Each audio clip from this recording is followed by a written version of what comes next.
Pour atteindre la parcelle où Nicolas et sa jument travaillent, il faut en passer par 10 bonnes minutes de marche sur un sentier difficile.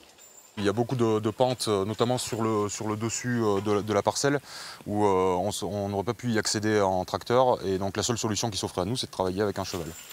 Sur ces 4 hectares, les fougères dominent largement le reste de la végétation, atteignant parfois plus de 2 mètres de haut.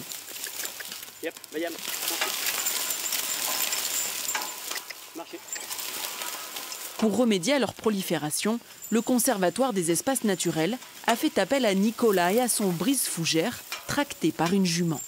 On s'est aperçu d'une chose depuis très longtemps, c'est que les fougères, si on les coupait, elles se régénéraient très vite. En les cassant à une certaine période, c'est-à-dire qu'une fois qu'elles sont fibreuses et non plus en période de croissance, on les fait régresser en nombre, en taille, beaucoup plus vite.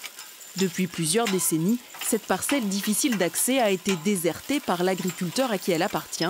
Et si le Conservatoire des espaces naturels s'y intéresse, c'est que le site, classé Natura 2000, pourrait bien devenir très important pour la biodiversité locale.